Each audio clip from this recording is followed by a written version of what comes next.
11절입니다. 베드로후서 2장 1절에서 11절.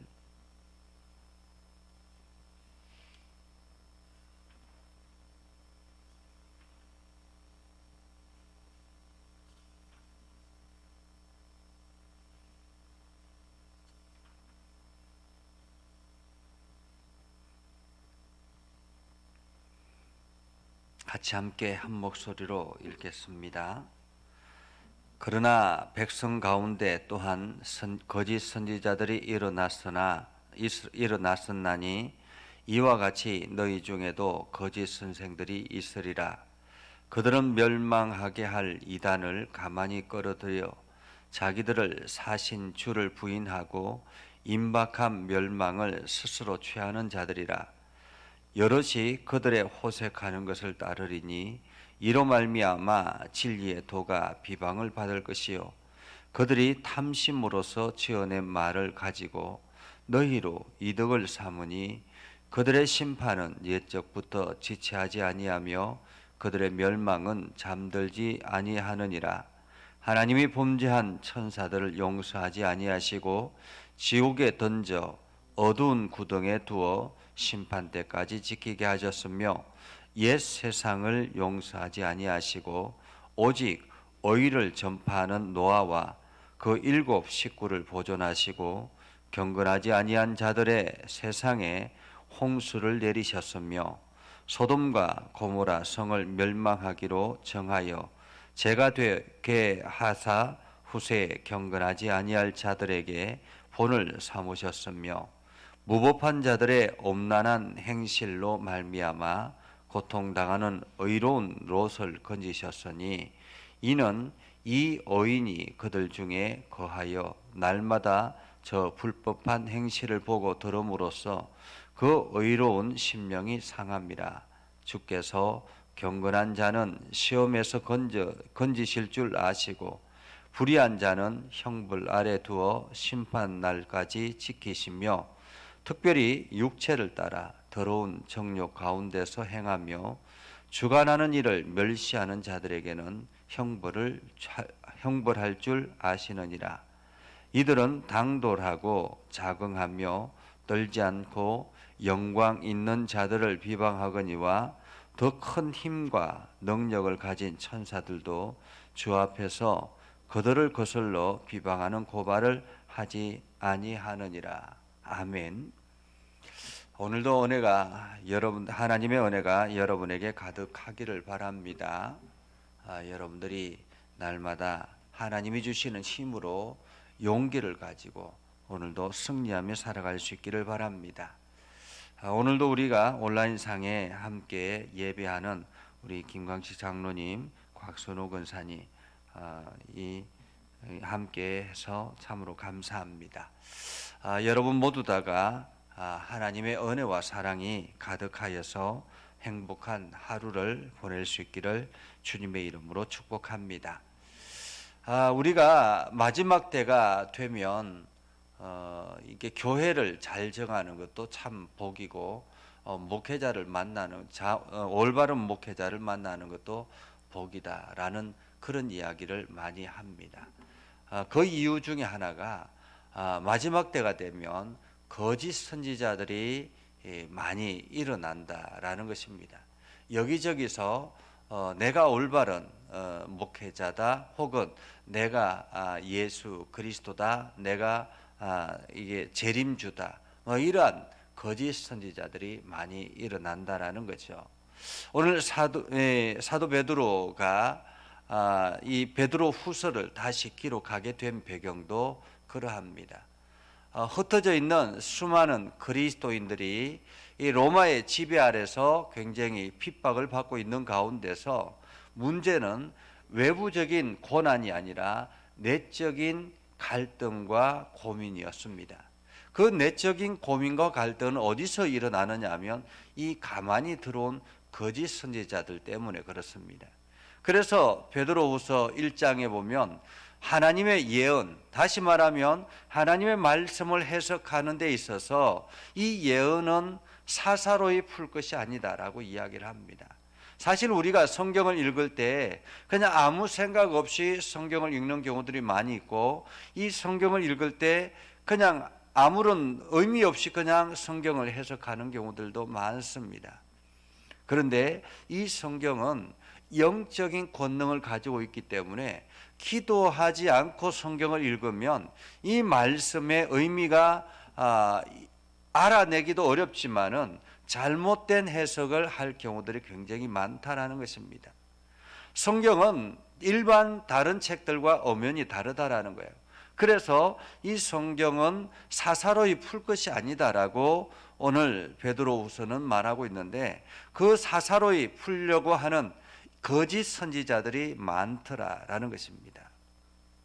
초대교회 위기는 이 거짓 선지자들 때문에 일어나는 일들인데, 이들은 사람들을 신앙을 경고하지 않게 만들고, 또한 가만히 들어온 사람들을 통해서 그들 스스로를 무너뜨리게 하는 그런 위기가 있다라는 것입니다.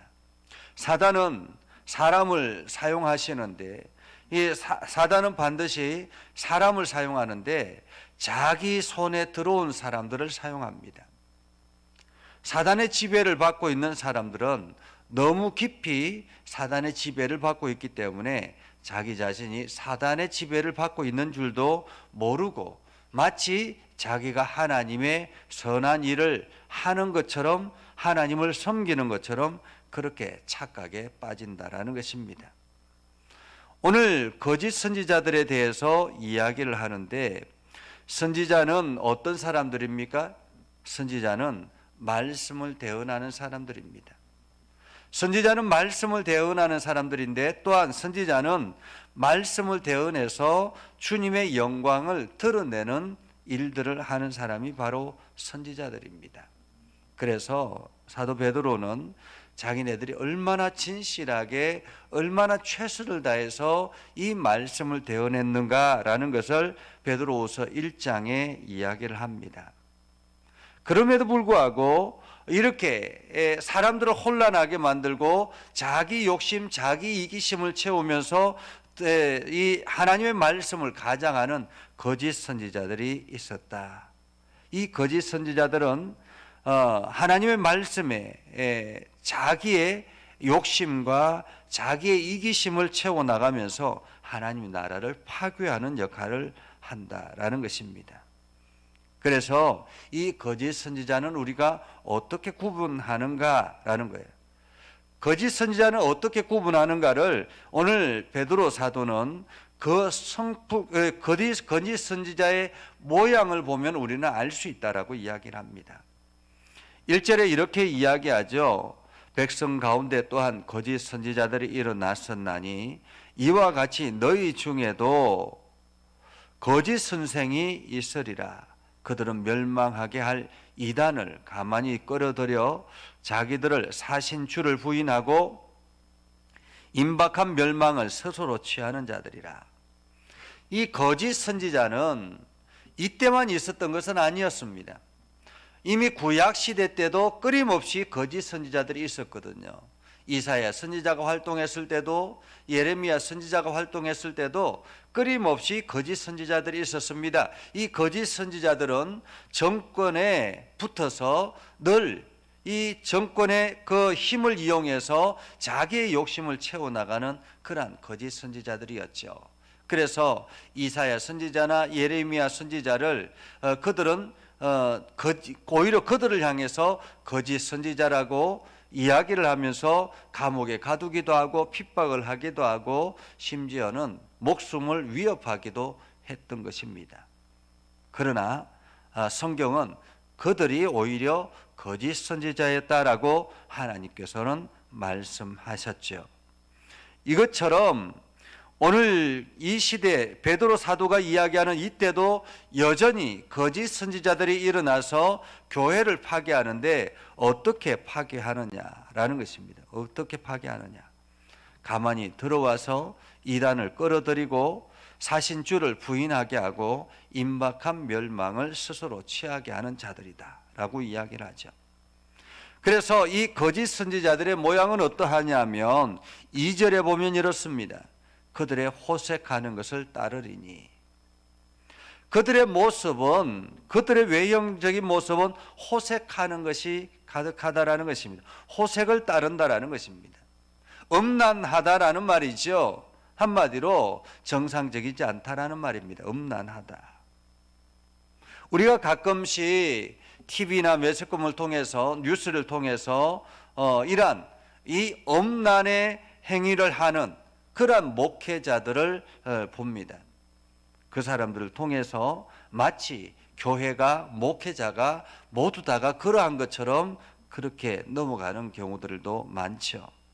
그런 사람들 때문에 오늘날 교회가 위기에 빠지게 하고, 그러한 사람들 때문에 교회가 안 좋은 이미지를 가지게 되기도 합니다. 호색을 따른다라고 이야기를 합니다. 그래서 그 호색을 따르기 때문에 그것으로 말미암아 진리의 도가 비방을 받는다. 그들의 행동을 통해서 하나님의 말씀이 오히려 영향력을 끼치지 못하고 하나님의 말씀이 비방을 받는다라는 것입니다. 이것을 보면 신앙인들이 얼마나 바르게 살아야 되는가 하는 것을 우리가 잘 알 수가 있죠. 신앙인들이 바르게 살지 않았을 때에 세상 사람들이 신앙인들을 보면서 하나님의 말씀을 비방하는 그 비방거리를 만든다면 그것은 굉장히 우리들에게 문제가 있다라고 말할 수 있습니다. 내 자신의 행동, 내 자신의 생각, 이것들이 세상의 비방거리가 되어서는 안 된다. 그래서 바울 사도는 이렇게 이야기하죠. 항상 악한 마귀는 우는 사자와 같이 삼킬 자를 찾아다닌다라고 이야기를 합니다.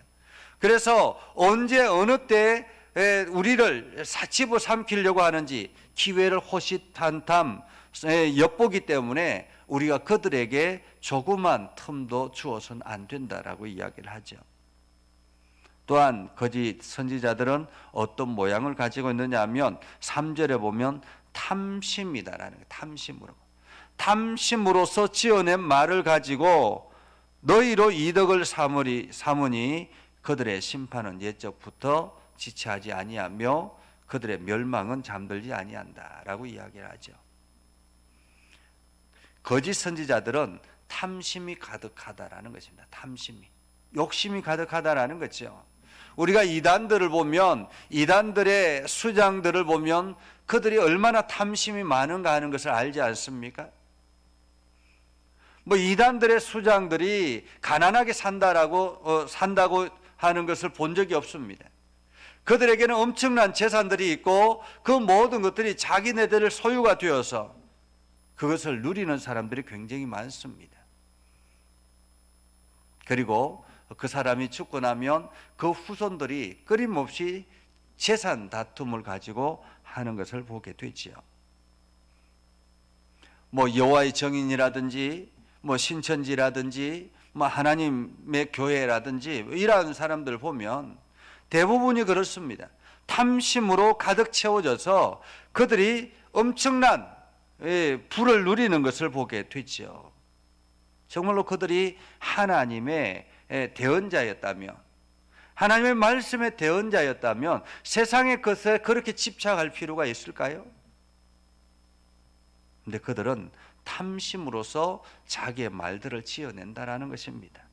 욕심을 채워나가기 위해서 하나님의 말씀을 가장해서 이용한다라는 말이지요. 그리고 또한 이 거짓 선지자는 10절에 보면 이들은 당돌하고 자긍하며 떨지 않고 영광 있는 자들을 비방한다라고 이야기하죠.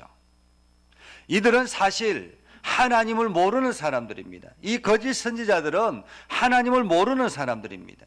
하나님을 모르기 때문에 하나님을 두려워하지 아니하고, 그러기 때문에 오히려 당돌하게 떨지도 아니하고 영광 있는 자들을 비방한다라는 거예요. 그들은 오히려 하나님의 사람들, 하나님의 백성들을 두려워하지 않습니다. 그래서 그들을 비방하는 것을 주저하지 않는다라는 것입니다. 하나님이 계시다라는 것을 안다면 감히 이렇게 할 수가 없지요. 그렇지 않습니까? 근데 오늘 성경은 분명하게 말합니다. 이러한 거짓 선지자들에 대해서 하나님께서 어떻게 대응하는가라는 거예요. 어떻게 대응하는가. 4절에 보면 이렇게 말합니다. 하나님이 범죄한 천사들을 용서하지 아니하시고 지옥에 던져 어두운 구덩이에 두어 심판 때까지 지키게 하셨다라고 이야기합니다. 하늘의 천사를 용서하지 아니하고 지옥에 던져서 어두운 구덩이에 두어서 심판 때까지 지키게 하신 것처럼 이 거짓 선지자들을 가만히 두겠느냐라는 것입니다. 그러면서 역사적으로 성경의 역사를 보아도 5절에 보면 노아 시대 때 수많은 사람들이 있었지만은 세상을 용서하지 아니하시고 오직 노아의 7 식구만 보존하셨다라는 것입니다. 소돔과 고모라 때도 마찬가지라는 거죠. 소돔과 고모라 성이 멸망하고 죄가 되었지만은 오로지 의로운 롯만 건져내셨다라는 것입니다. 그의 가정만 건져냈다라는 말이지요. 그래서 오늘 사도 베드로는 이야기합니다. 주께서 경건한 자는 시험에서 건질 줄 아시고 불의한 자는 형벌 아래 두어 심판날까지 지키시며 특별히 육체를 따라 더러운 정욕 가운데서 행하며 주관하는 일을 멸시하는 자들을 형벌하는 줄 아느니라 이렇게 말하고 있습니다. 하나님은 거짓 선지자를 반드시 멸망한다라는 것입니다. 심판한다라는 거죠. 그렇기 때문에 우리가 거짓 선지자에 따라가서는 안 된다라고 말하고 있습니다. 초대교회는 외부적인 고난 때문에 신앙이 흔들리는 것이 아니라 내부적인 것들 때문에 신앙이 흔들렸다라고 말합니다. 그것처럼 요즘 세대도 마찬가지입니다. 지금 세상에도 역시 연약한 신앙을 가지고 있는 사람들이 있습니다. 이 초대교회처럼 연약한 신앙을 가지고 있는 사람들이 있습니다. 근데 그 연약한 신앙을 가지고 있는 사람들이 이 거짓 선지자들의 모양을 따라서 모양 때문에 무너지는 경우들이 굉장히 많다라는 거예요. 교회 안에 가만히 들어와 있는 이단들, 그들 때문에 신앙이 무너지기도 하고 또한 기존에 이 거짓 선지자들의 행위들을 보면서 마치 하나님이 안 계신 것처럼 그렇게 신앙이 무너지는 경우들도 있습니다. 그래서 거짓 선지자는 반드시 우리가 거짓 선지자는 마치 이상한 말들을 하는 그런 사람들만 거짓 선지자인 것처럼 보여지는데 그렇지 않다라는 거예요. 교회에 가만히 앉아서 교회에 가만히 들어와서 그들이 올바른 신앙의 생위를 하지 아니하고 그들이 잘못된 신앙생활을 행하면서 사람들에게 점점 신앙에서 멀어지게 만드는 것, 이것도 또한 거짓 선지자의 모습이다라는 것입니다. 그렇기 때문에 우리는 우리 자신의 신앙생활을 바르게 해야 하는 것입니다. 내가 거짓 선지자가 되어서는 안 되는 것입니다. 나의 모습을 통해서 나의 행위를 통해서 내 주변에 연약한 신앙을 가지고 있는 사람들이 그 신앙이 무너진다면 내가 거짓 선지자가 되는 것입니다. 그러면 나는 또한 하나님의 심판의 도구가 되는 것이죠. 예수님께서 말씀하시죠. 한 영혼이 무너지는 것은 나 때문에 한 영혼이 무너진다면 연자 맷돌을 메고 바다에 던지우는 것보다 낫다라고 오히려 이야기하지 않습니까? 던지우는 것이 더 낫다라고 이야기하죠. 그만큼 하나님의 나라, 하나님 나라에서 우리가 영원히 멸망의 길을 걸어갈 수밖에 없는 그러한 길을 가고 있는 것입니다. 그것이 바로 거짓 선지자의 모습이다라는 거죠. 그래서 오늘도 우리는 진리의 길을 바르게 가지 아니하면 오늘도 우리의 삶을 통해서 세상 사람들을 뿐만 아니라 육신의 신앙에 연약한 이들이 신앙을 흔들리게 만든다면 우리는 하나님의 또한 심판, 진노에서 벗어날 수 없다라는 것을 우리들에게 말하고 있죠.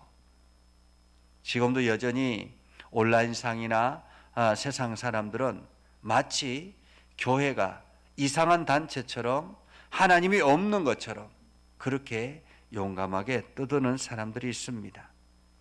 당돌하게 교회를 비방하고 하나님의 백성들을 비방하고 하나님을 욕하는 그런 사람들이 있죠.